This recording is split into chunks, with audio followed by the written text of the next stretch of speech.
All right, I think we're live, Megan. I think it's official. All right, let's do this, Jake. All right, so I'm going to just double check. I want to make sure if we're live here. There's usually a little bit of a delay that happens from whenever we push everything live and then everything actually goes live. So it looks like, I think we'll just keep going like we are live, and I'll just wait to get my alert here. I don't know, Kara, if you can just do me a favor, if you can just ping me and just let me know for sure that we're live. I'm waiting to get the notification on my laptop here. I think she said yes in spirit. So what's going on, Megan? So we caught up last week just to kind of catch up on life and how things are. And, we've done a few posts now talking about account management. And, I think it's such an important topic. I've done a bunch of I don't know, controversial, but I've made a lot of comments over the last year about people really making account management a focus for the business and why, for whatever reason, we tend to glamorize the net new. And so what I thought we could do, usually this is just like a pure Q&A. So, people have some questions. We'll try to do our best to answer them. And you, as being this amazing CS leader, I thought you'd be a good person to talk about this and maybe, drop your knowledge. Because you're not just CS leader, you're like a whole business unit leader. You've done everything. Yeah, absolutely. But I think everything comes back to the customer. And so I credit starting my career in customer success and account management to, being able to eventually get to a COO level. But I agree with you.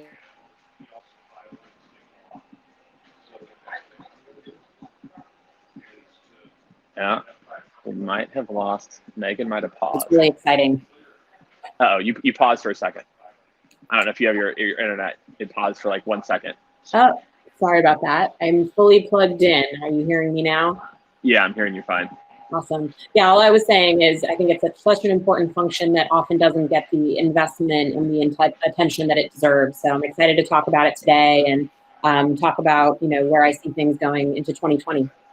Love it. So let's talk about that. So maybe what do you feel goes into building a world-class account management customer success function? And maybe, for me, I think of this, and I'll just do a definition set for everyone who's watching right now. How I look at this, and you might have it completely flip-flops. So if you're like Jake, I look at it the complete opposite because it doesn't really matter. It's just a job title, right? For me, account management is responsible for the business relationship. What's going on in the business? How are things performing? Growing the account, et cetera. And then you have customer success, who's kind of focused on service. Hey, are they using it? Are we training? And you kind of have to have this yin and yang. And obviously, look, if your average sales price isn't large enough to support it, they've got to do both jobs. Mm-hmm. But I really view it as the an account management function or account management plus CS is this combination of how do I drive business impact now that they've purchased, coupled with making sure that they're actually using it so that they see the benefits. And so that's my take on it. I don't know if you have any other radically different, or maybe you flip it, but that's my take on it. And so if you do have any other radical change difference, please add it. If not, maybe just go into what you see as being what goes into world class from what you've seen or common mistakes that people make. Yeah, absolutely. So one thing that I would say is, unless your product is super complex or the business really demands it, we talk a lot about over segmentation on sales teams. And I actually think having one role and calling it customer success is really the way that we're headed. Again, there are going to be some exceptions where you need to sort of bifurcate, that business relationship with product adoption. But I do believe it should be one role. And I think in most companies that one role is sufficient. Knowing that you also have a support layer that's there for the reactive day-to-day stuff, so that the CSAM is not a glorified support rep, but are really driving proactive activities. So that's what I believe. Again, there are exceptions, but I think having one role, and I think leaning into the customer success phrase, I think is the right way to go about it.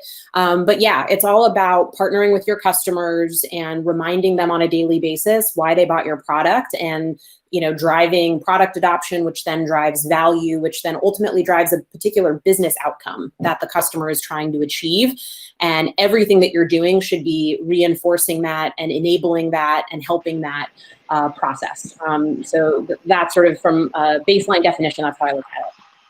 Yeah, I think to me, I usually see it have to be more bifurcated in big enterprise, right? Where you've got just even tackling the beast and selling into Google right, requires that one person is just always out there meeting people, etc. So I agree. And I think you're kind of delineating customer success as this business unit leader, but we're talking about, I think, the same concept of like driving business outcomes, right? That your job is not to just make sure, making sure they're using their product. That's step one. That's like table stakes. It's got to be, you can't impact the business if you don't understand what they do or how they make money. And so what do you see, and I'll give you my 2 cents, what do you see as some of the pitfalls, like in terms of how organizations treat their customer success group? So in terms of like whether it's the training that they receive, like what are some of the gaps that you see with like current CS and how we think about leadership there and training those orgs?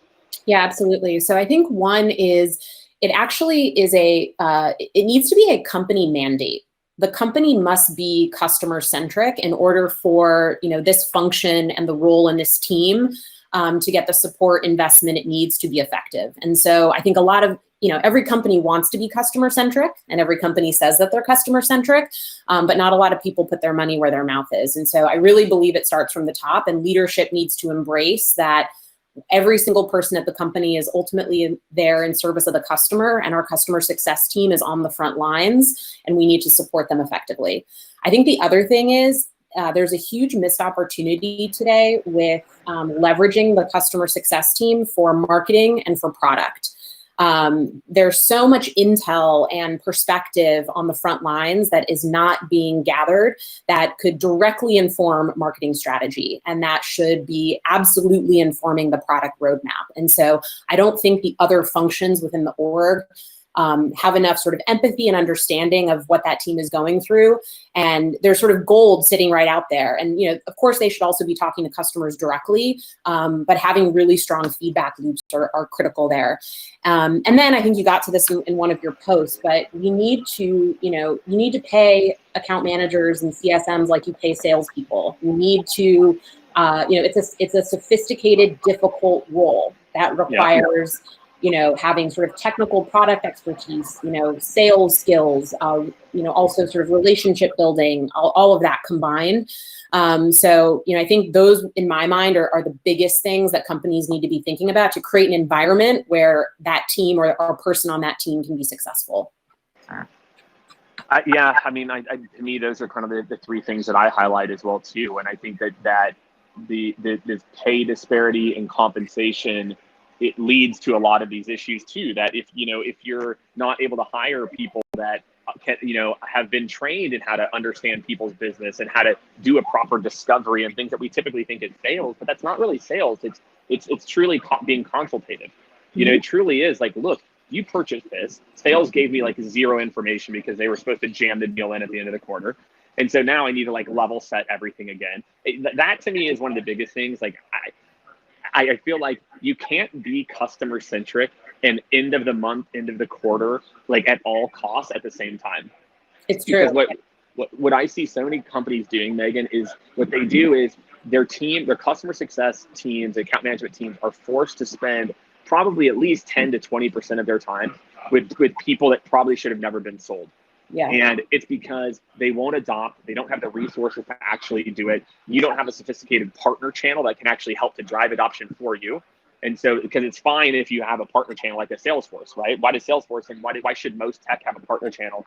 It's so that they can help with some of the like lift pieces. Mm-hmm. But I feel like that's it, is that we're not investing enough time in customer success and account management to really give them the skills or to hire for the right types of people that will lead to people being able to have those conversations.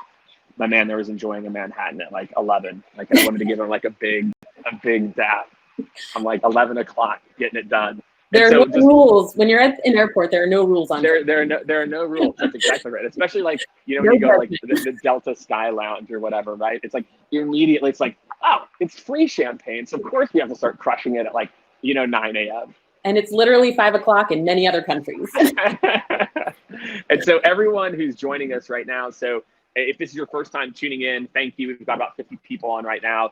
A couple of kind of quick housekeeping things. I just jumped into it. One is if you like something that Megan says or that I say, make sure to hit the like button. Megan told me that she's a big fan of the claps. She likes the claps. It makes her like, it's like she's like performing, and it's like takes her back to, I don't know, whatever roots. So if you like something that you hear, make sure to hit the like button, the love, the clap, whatever button, and then make sure to drop your questions in the comments. We really try to make these very true Q&As, and we got a whole bunch of questions from posts that we did before, but please like drop your questions in the comments. It makes things a lot easier so we can just kind of jump into it. And that too. Yeah. All right. So that leads to a quick question that we have here, which is from Nicholas Seaman. He's a district manager at Paychex. He says, what's your opinion on the time frame you would transition sales rep ownership to CS? This is an awesome one. I love this question. So I'll let you handle that. So in Paychex, right, they've got this like hunter relationship and this farmer. So how do you view that transition period? Yep. Yeah. The handoff between sales and account management is a critical milestone in the customer lifecycle. And, I don't think that there's a black and white answer because it does depend on your product. But I think there are a couple of milestones that a seller needs to achieve before it should be handed off to the post-sale team. And so you need to have true commitment. So, today, not every company needs you to sign a contract or whatever it is, but you need the milestone that reflects that this customer is committed to purchasing your product. The second thing is there needs to be a clearly defined reason and need of why they're buying and what they're hoping to achieve from purchasing your product. So if the seller does their job right, they've done a great discovery, they understand the pain point, and they have proven to the prospect that if they purchase that product, we'll be able to add value and solve that pain point. And that needs to be crystal clear. There needs to be no ambiguity around that. And then ideally, the seller also has begun to build relationships with more than just one person, so that there's a few people within the organization that agree this is needed. And not only are they, getting that commitment, clearly understanding the need and the value, but they have buy-in from multiple people. And my hope is that the seller has done a good job throughout the sales process selling the post-sale team and the value that they'll add, and sort of setting the right expectations of what the next steps in the customer journey are going to be and what we want from that customer in working with the post-sale team. Can I real quick, before you jump in, I see that my biggest issue is I see that go sideways, where what I hear is new business reps go, oh my God, Megan, our customer success team is going to do everything. They are going to make sure that it's perfect. It's going to be amazing. So how do you... They overpromise. Right. And so how do you balance that? So look, you're a sales rep, you're at the end of the quarter, and look, you like your account management people. You got to happy hour with them. It's not like you want to screw them over. But so how do you see that process? How do you see the right way, and maybe how you've handled it in the past? I'll give my 2 cents, but what is the right expectation setting? What does the right handoff look like? And as a salesperson, why would a salesperson care, or how should they think about it? Yep. And so I'm a big believer in having, the post-sale leader provide very prescriptive talking points. Oh, sorry. I'm a fan of having the post-sale leader prescribe really specific talking points to the sales team on what to say. So these generic statements of they're the best team and they're going to help you with everything you need and they're going to make the magic happen is not good. You need to provide really specific examples of the role that they're going to play in the rollout. This person is going to come and train your team. They're going to be checking in on a regular cadence and doing X, Y, and Z to ensure that your business outcome is achieved. We're also going to need you as the customer to commit a certain amount of time and to participate in this process because it's a two-way street. So it sort of needs to serve two purposes, providing really clear guidance in the first 90 days, especially of this is what this person is going to do. When they email you or they call you, you need to pick up the phone. Their partnership with you is critical and in success, but then also making sure the customer knows that they have to do some heavy lifting as well. And look, if this is important to you, this is important to your business, we're going to make this as easy as possible, but we're going to need you to commit some time, do X, Y, or Z as part of the technical implementation. And we'll need your commitment to get buy-in from other folks within the organization. So you need to just provide very clear talking points about what practically needs to happen in the first 90 days so that you don't get into the overpromise and underdeliver territory.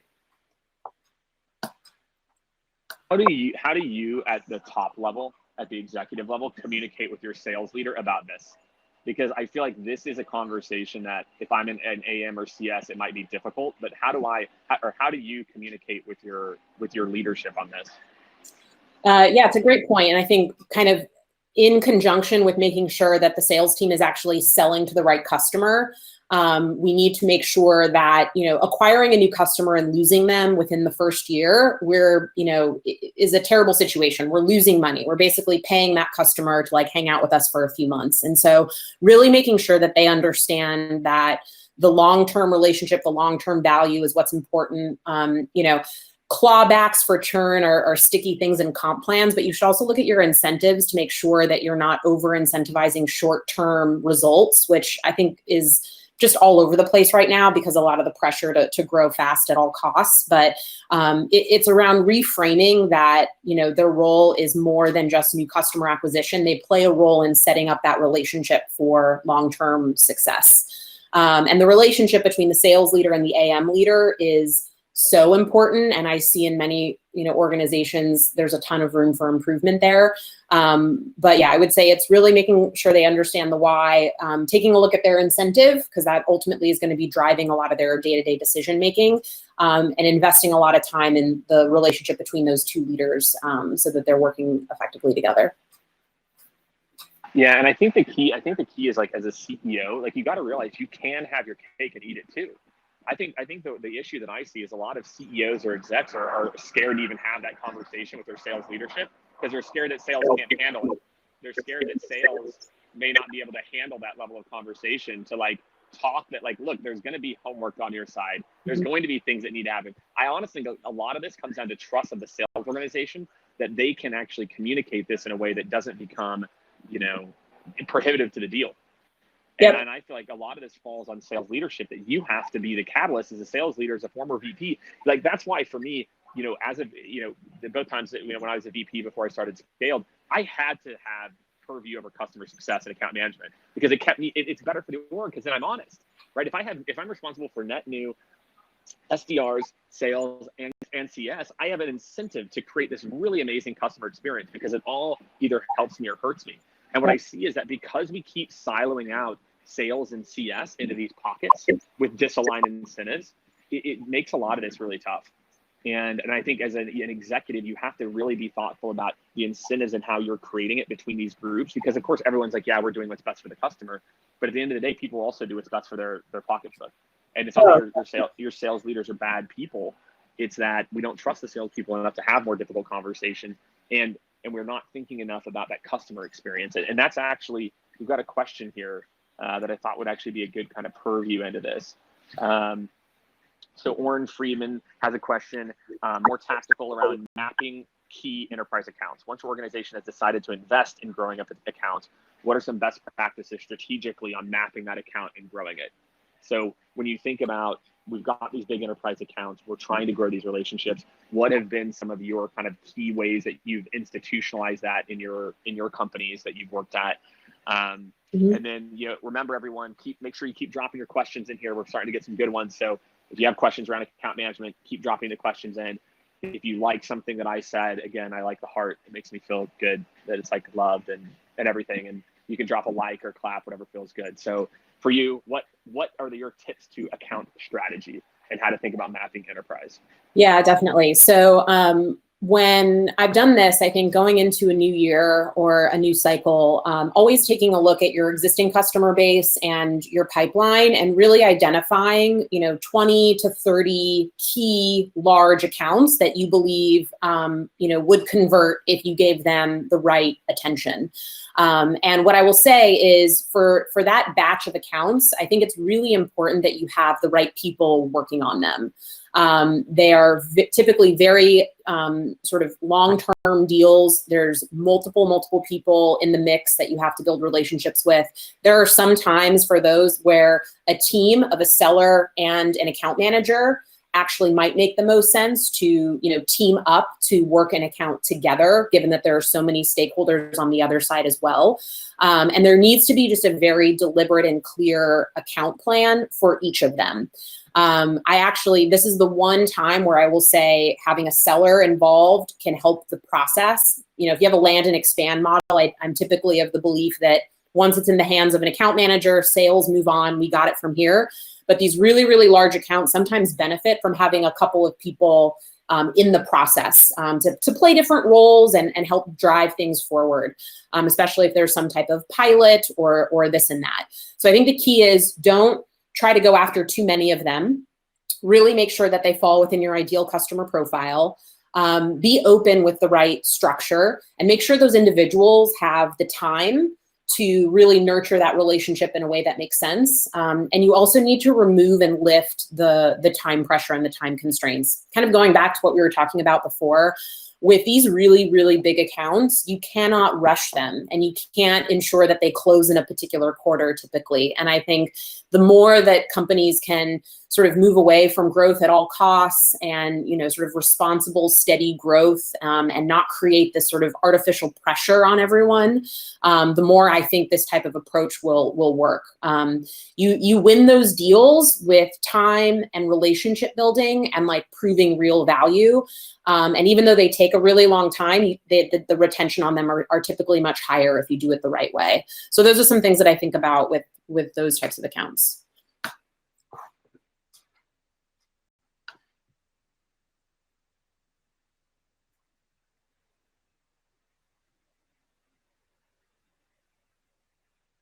I think you might be muted still. Boom. That's right. I was muted. So it's like the noisy setting. There's like airplanes and shit. There's wind. It's like, but hey, it was either that or like try to rush through and like be at my house. So it worked out better. So what I was saying is that the thing that when I talk to people that close really big deals, the consistent thing I see as well too, and this would be my advice for you, Oren, is you don't have to do it all. You need to know how to leverage executives. And that if you truly want to start to map accounts strategically, you have to leverage your exec team and other people in the org. It could be product, etc. That the top reps enterprise that I ever see are absolute masters at looping it CEO to senior executive, product to product. And they are masters at that. So my big piece is when you're mapping an account, I want you to think you don't have to do it all, my man.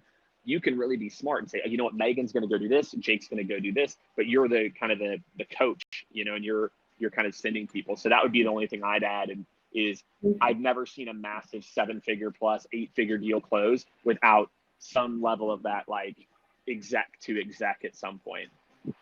Yeah, great ad. So, all right, my man, Andrew Shapiro, strategic account manager at Lever. Love that y'all are doing this.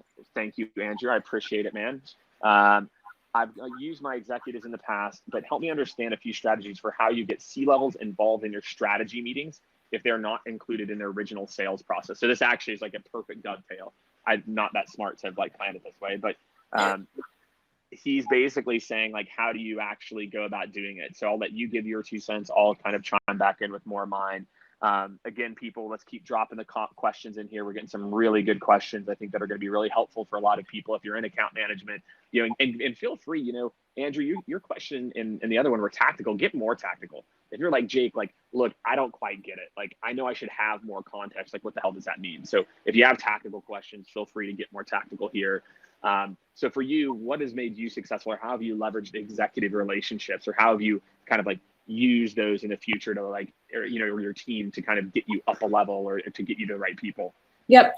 So I think there's a couple of factors here. So I think one is if you've already been working with a customer for a period of time, you hopefully should have some results and some positive, business outcomes to point to. So, whether it's within the context of a QBR or an EBR, you should be, especially for key accounts, having, executives from your company join you on some of these key milestone meetings when you actually have an opportunity to begin to prove that you have actually delivered the value that you said you're going to deliver, in the sales process. And whomever your point of contact is at, your customer account, position them as the star within their organization. It was their decision to, bring you on board and paint a picture for them. This is an opportunity for them to look good in front of their executive team and to show that decisions that they've made have had a positive impact on the business. And so if you make that person, your champion, and tell them, hey, you should invite your CEO to this meeting or your VP of whatever,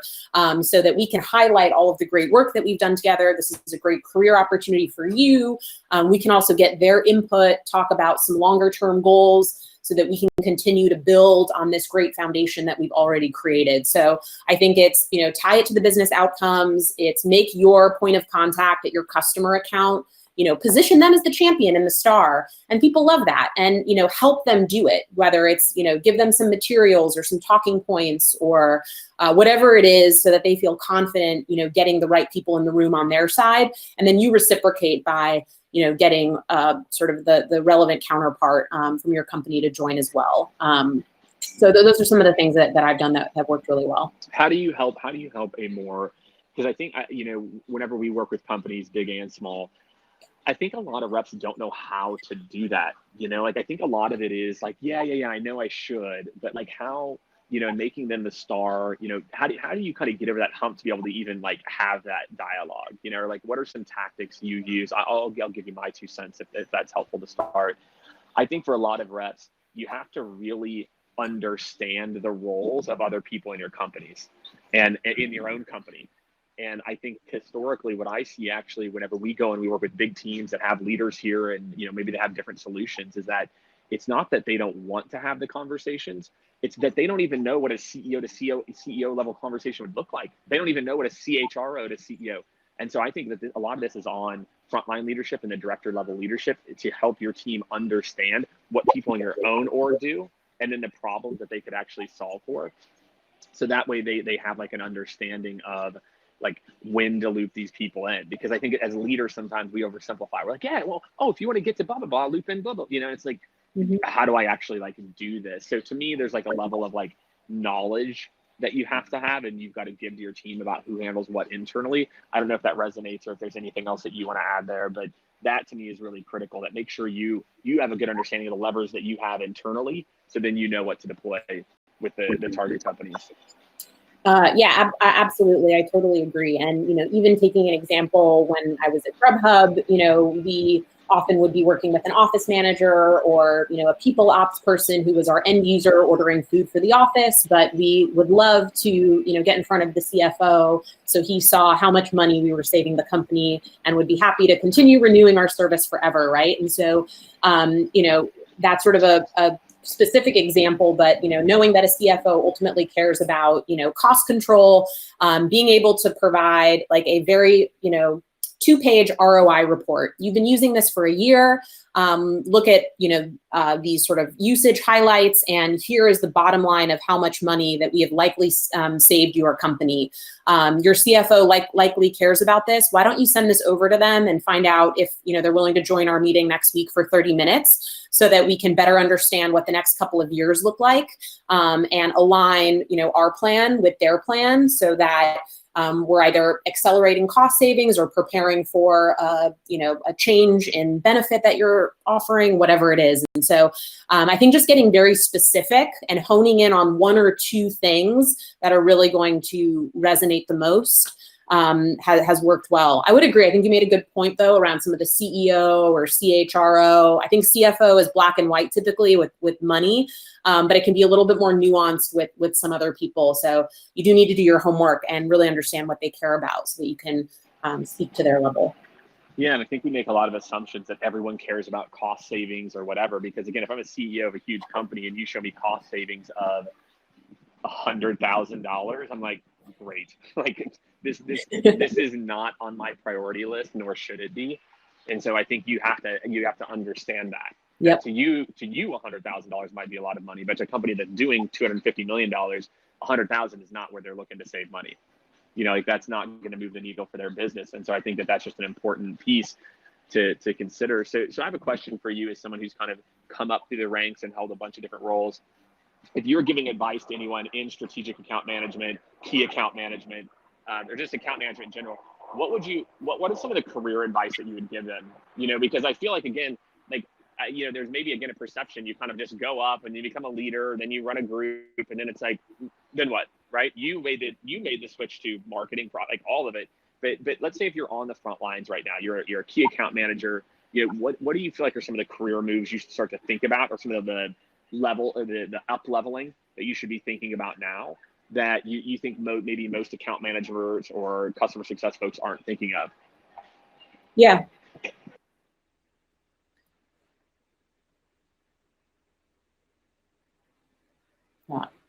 I lost the last thing you said, but you're basically talking about career advice for moving up the career ladder. And so I think a few things. So when you're a frontline account manager, CSM, whatever it is, one thing that most companies will typically offer, or if they don't, it's something that you can ask about. You should be having, coffees or office hours with VPs, directors, and even C-level people at your company, if it's available. You need to spend time building a reputation for yourself within your organization. And if you're talking to customers every day, everybody in the organization will be interested in what you have to say. If you're able to tell compelling stories about why customers are being successful with your product, and or highlighting some key issues or problems that need to be addressed in order for the business to move to the next level. So I think one part of it is, needing to manage up effectively, needing to build your reputation early within your company, and really owning the being the voice of the customer. And so that was a tactic that I had used is, look, I'm talking to customers every single day, and so many of you are not. I am telling you what you need to hear in order for all of your functions to improve, whether it's marketing or product or this or that. And so don't be shy about really embracing that role and, using it for good within your company. Even if you're not a leader, reach out to product and try and build a better feedback loop. Similar to marketing, take on things that are outside the scope of your responsibility that are going to make the rest of the company better. And those are the types of things where that's how you get visibility. That's how people know what you're doing. That's how people will see that you'll be capable of doing a lot more and are ready for more responsibility. And then I would say there's sort of two paths. Like there are the people that want to be people leaders, and then there are the people that may, not want to do that. And so if you don't want to be a people leader and you start off in customer success, you could go to marketing, you could go to product, you could go to sales, or you could be a lifelong, AM or CSM, and that would be an amazing job, and you could continue to, grow in your level of expertise. If you do want to be a people leader, then there's so many opportunities for you to mentor the new team member, talk to the sales team and, partner with your AE and actually figure out a real way to do the handoff process at your org that's a lot better, and then roll it out to the rest of the team.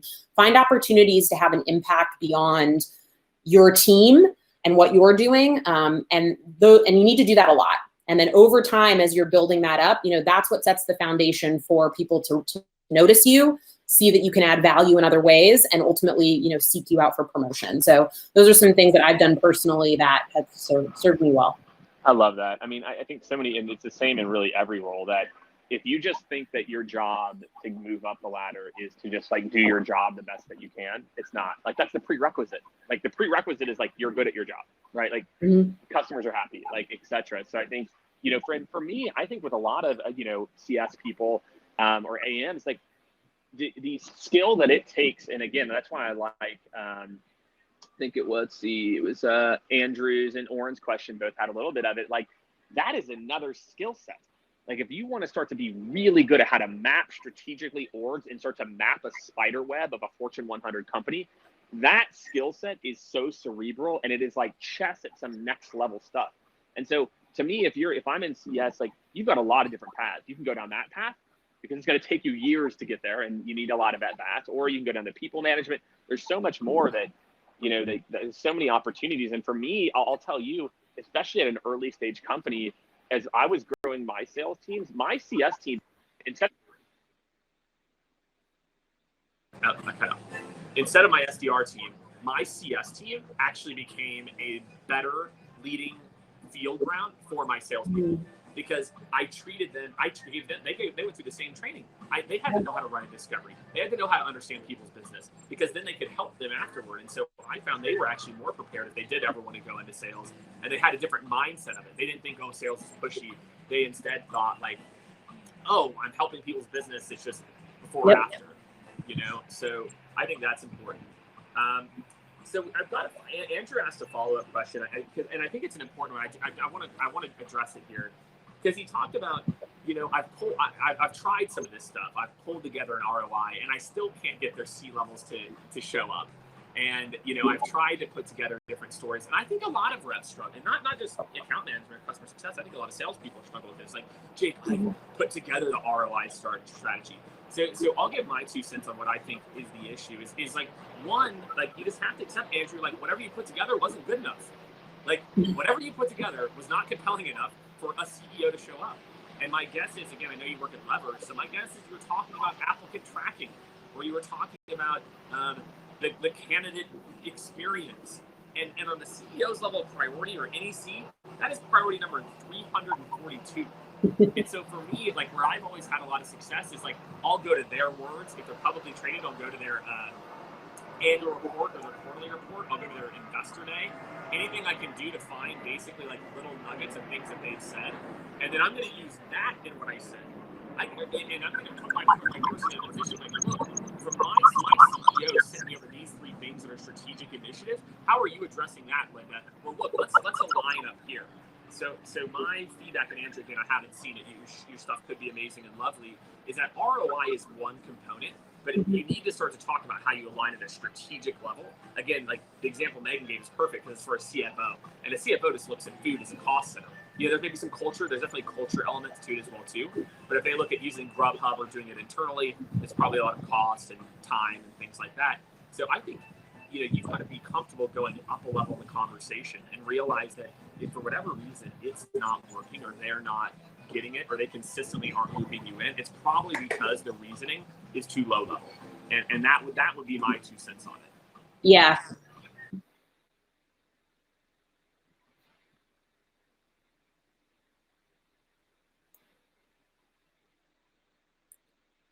Well, what I was going to add, Jake, was I also think it's really important to understand, based on what your product is, which C-levels do you actually need to engage with? You shouldn't just make the assumption that you need to always engage with all the C-levels, no matter what your product or service is. I think it's really understanding if there are a couple of key senior roles where it really matters, because you've said this a couple of times, Jake, but in some cases, depending on what your product is, like, you may never have the CEO at one of your meetings, and they may, be a customer for 20 years. So I think the other thing too is, like, not doing it for the sake of doing it, but really trying to understand for yourself, what goal are you trying to achieve, or what are you trying to mitigate, and being really intentional and smart about it. I think this is one of those things that a lot of people just think that they have to do all the time, and, like, forcing yourself to take a step back. And it's like, what's the point of having them at the meeting? And is that really needed? Or, So I think that's another thing that I would push people on, is to think a little bit more critically about that. I love that. Yeah, because, like, guess what? If you're currently talking to the head of recruitment, or recruitment manager, and now you're trying to get a meeting with the CEO, bro, you need some other relationships. Like, you need to go, and then you go to here, and then 3 to 6 months later, you slow play that shit, and then you go to here. Yeah. Right? Like, I think that's such a good call out. All right, so we've got a couple more questions. They're coming in. Chris Mitchell, customer success leader at SaaS. What are your thoughts on the importance of mapping a renewals framework to the customer journey, and the role of CSM and renewals when they are non-commercial? So I think what he is asking is, if I am not involved in the actual renewal, which I'll get into why I think that's stupid, or why would you, if your job is to drive usage? So to me, I'll tell you one thing we did at Chartbeat, and how I comped our CS team, where we called them Chart Core.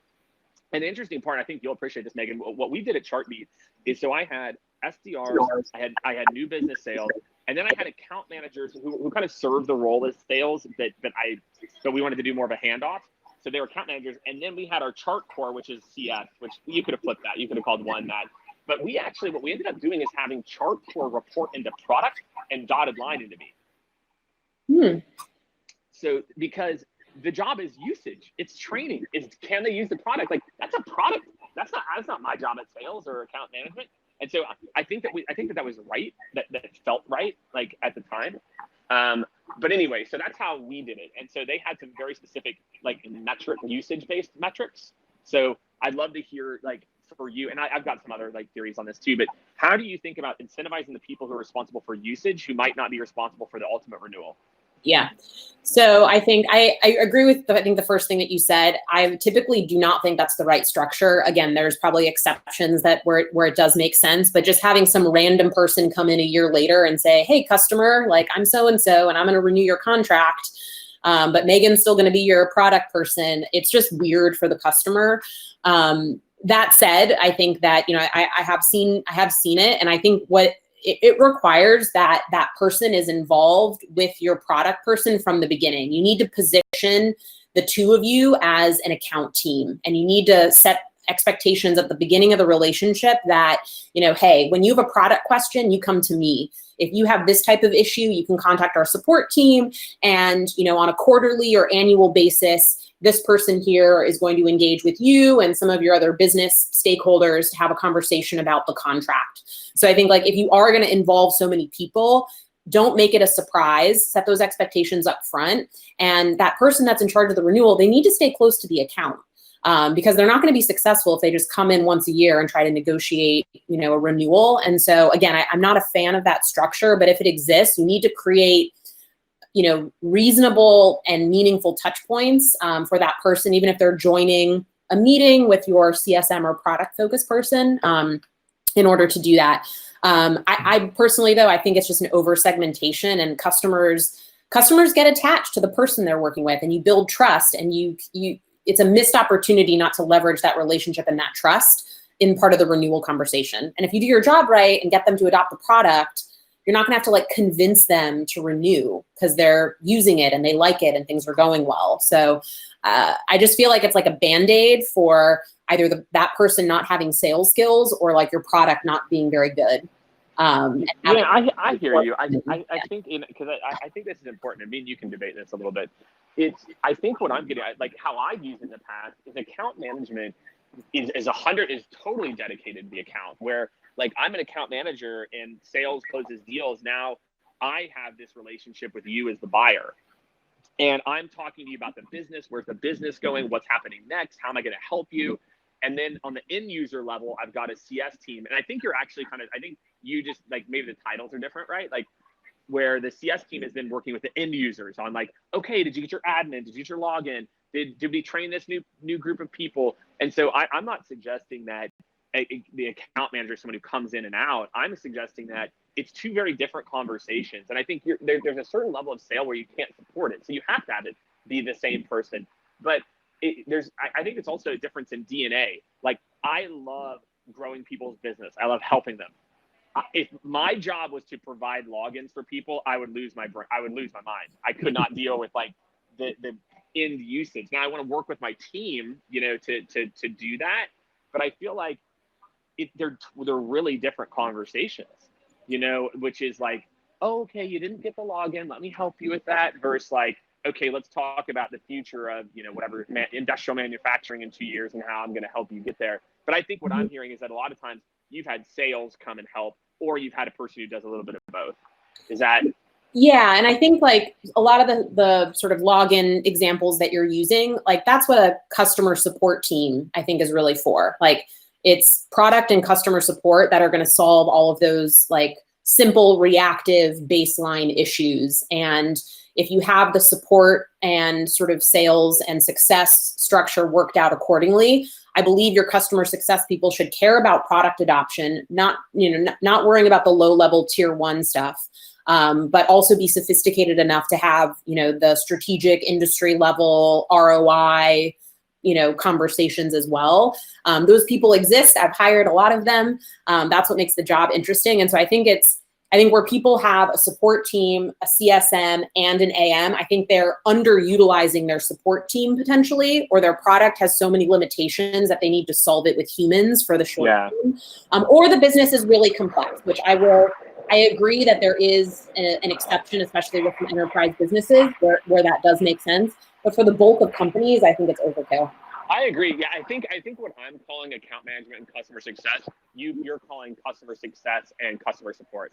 I think for me, I think we're actually, I philosophically agree that if you can do it, then it's the right way to do it. And so what Chris's question is, and maybe this is a better way to phrase it, how do you comp the customer support? Let's say if your customer support people, in your experience, are they aligned to a customer success group? right? Or like are aligned to a team, or are they ever aligned like directly one-to-one to an account versus, they're aligned to that. And so how do you compensate those people? I think that's Chris Mitchell's conversation is, so what you're calling customer support, how do you comp those people? If it's not based on the renewal or commercial terms. Yep. So yeah, I think if you just have like a frontline customer support team, I'm not a fan of, sorry, I think you were muted. You want to finish your point? Before I dive in. So I think I would not ever give variable comp to a customer support team. So that team just needs to be sort of a team focused on hitting SLAs, being responsive, providing great service. I think, and I think it really depends on the business. I've had a lot of different incentive models for account management or customer success. I think the most successful ones that I've had have been where it's holistically looked at the entire book of business. And not been very transactional on, I'm only going to comp you on renewals only or upsells only, but saying you have this whole book of business. You're going to have some people that cancel. You're going to have some people that expand. You're going to have people that renew, people that don't renew. And on average, we want your book of business to be at X level. If it's a holistic plan, I think that works well because it incentivizes the right behaviors. I've seen a lot of plans which are very focused, like I'll only pay you on renewals, or I'm going to ding you for every churn.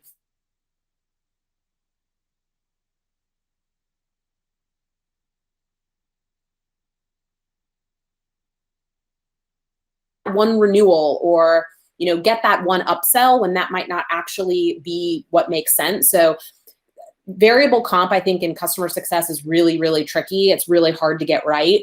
I've gotten it wrong a lot. I've seen it go wrong a lot. And although it's not perfect, I think kind of the more holistic view has made the most sense. But again, when you're dealing with a customer, like having short-term incentives usually creates weird outcomes in my experience.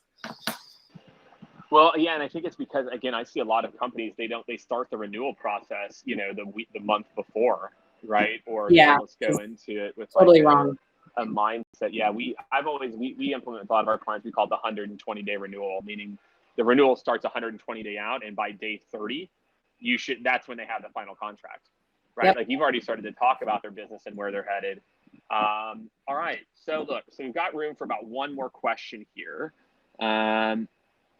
Let me see here. I've got a couple from you. It starts pre-sales. Yeah, one of Chris's questions too was about starting the conversation, prior to renewal, which is literally what we just started to get into. So I won't dive into that. So Michelle, what's up, Michelle Hecht? Michelle hops into a lot of these. Got about 100 people now. So a lot of people are interested in this topic. Again, make sure you hit the like button. Make sure you tag a friend. This is going to be one of our last questions. So one of the things that's very difficult about LinkedIn Live posts is they don't like reshare the feed. It's not like an organic. So do me a favor, if you have anybody who's a CS leader, an account management leader, customer support leader, tag them in this post so they can come and find it. I think you've got a lot of very tactical and strategic, CS advice here. So again, instead of having to go, hey, look at Jake's post, just tag the person here and they'll find it. Again, also, if you like or comment, it'll share it with your network as well. So everyone, make sure to do that before we wrap up. Michelle's question was, how do you think about using kind of the onboarding process or the expectation setting to like help you get some of those more strategic relationships that, a lot of it is that, setting things as normal or part of the expectation can help to make it easier. So have you seen a CS org where they use kind of onboarding to help, kind of set up some of this like multi-threading? Or how you see them kind of set this up, and how do you think about that onboarding? And I think it's a good way for us to end. How do you think about that onboarding process as its own thing, right? There's a ton of SaaS companies that have an onboarding team, right? They got your onboarding, and then you go to here, and then you go to here after you went from sales to SDR. So I'd love to get your take maybe on how to use onboarding correctly and what you think of all that segmentation that's happening as well too. Yep. So onboarding is probably one of the most important things in the world. Oh, Onboarding is probably one of the most important things in the world of, account management, customer support. So I think you need to make sure, number one, your seller, we talked about this a little bit earlier, but they're setting some expectations for you to come in. And ultimately, whoever the salesperson was talking to, they're all showing up at that onboarding meeting, and use the onboarding meeting to actually get the names of other key stakeholders within the organization. And so this is part of your onboarding discovery, if you will. And so you should not leave that meeting without knowing, who is your point of contact's boss, who is their boss, what do they care about, who are the other stakeholders, get all of their names, get their titles, get their roles, and make this like, hey, I just need to ask you a couple of questions about your org structure. This is just a common part of our process, so we understand, where you fit in the org and who you work with, and so that we can partner effectively together, to make this implementation successful and, make you look like a rock star. So I think just be very direct about it and collect all of that information. You're probably not going to meet all of those people in the onboarding meeting, and that's okay. The goal should just be to get a baseline understanding, and it should be, 5 to 7 other people besides this person.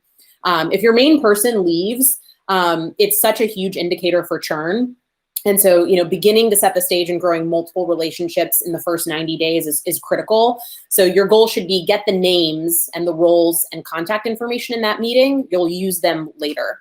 I think the second thing is in onboarding, there's typically a handful of things that the customer needs to do to get up and running. And so you really need to focus on what do you need from them, and use that time that you're sitting in front of them to try and get as much of that done as possible to make this easy for them.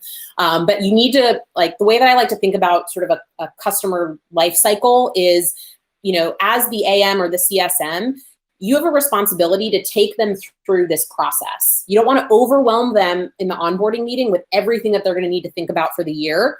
You want to say, these are the 3 most important things we need to focus on now to get you up and running most effectively. This is the commitment that I need from you. Hey, do you have 15 minutes? We can actually do this thing right now and set this up, or add your users, or whatever it happens to be.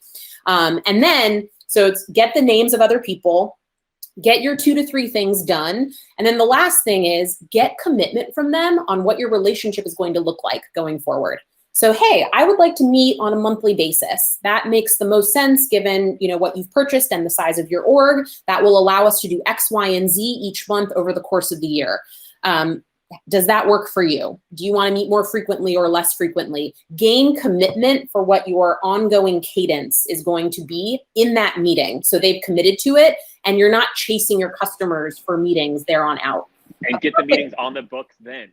Exactly. And go ahead and say, if we're going to do it, great. So our Thursday is usually good for you, in the morning or the afternoon. Yes. Do it then. I love that. Yep. So that's your key. Get the names of other people, get that stuff done, and then get your next meeting on the calendar. I'm also not a fan of over segmentation and onboarding either. If your product is super technical, maybe you bring in a technical person to help with some of the technical stuff. But onboarding is such a good opportunity for you to build a relationship and build rapport and build trust, and use that information for the life cycle. So I'm not a huge fan of having sort of an onboarder that then hands it off to an AM.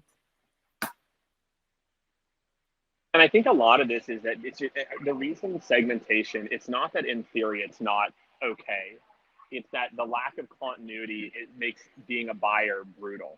Yeah. And if you have a sale, just imagine, and especially when I see people that do this for products that are under $20,000 a year, I'm like, how can you even afford this? One, to have an SDR, account manager, onboarding, AM, CS, support at, no wonder you're burning $1 million a month, and which is cool, but over time you've got to figure out how to again create that, you got to get people who can maybe do a little bit more. Mm-hmm. And so I agree. I think onboarding is a very tricky one, and I think also onboarding is not just about getting them to use the product. It's, to your point, it's about understanding who's involved. It's understanding all these different things, and as an onboarding part of the process, it's you can get so much information because they're so excited they just bought. Mm-hmm. And I think a lot of people don't realize that is such a good time. Okay, great. So you're doing this. Tell me a little bit more about this team. Tell me a little bit more about this team. Who does this? Oh, okay. Oh, I'm just here to help. We're just making sure you're set up for success. So use those non-sales, kind of times to get access to more information. So Megan, I appreciate it. My phone said low power mode. it's going to shut down here, hanging out in the brand new Austin Delta Sky Lounge. I highly suggest anybody check it out. It's a very nice new little facility they got here. Well, you've earned yourself a Manhattan now, so I'm sure that's where we'll be headed after this. What is it, 11:57? No, I got work to do. Awesome. Well, look, I really enjoyed it. Thank you so much, everyone, for tuning in. Got about 100 people or so at any given time, which is amazing. And then, again, make sure that you tag either yourself or one of your CS leaders in this post. It makes finding these people super, super easy. It's something you can go back and reference as well, too. And thank you again, Megan. I really enjoyed it, everyone. And have a great rest of your week. Sounds good. Yeah.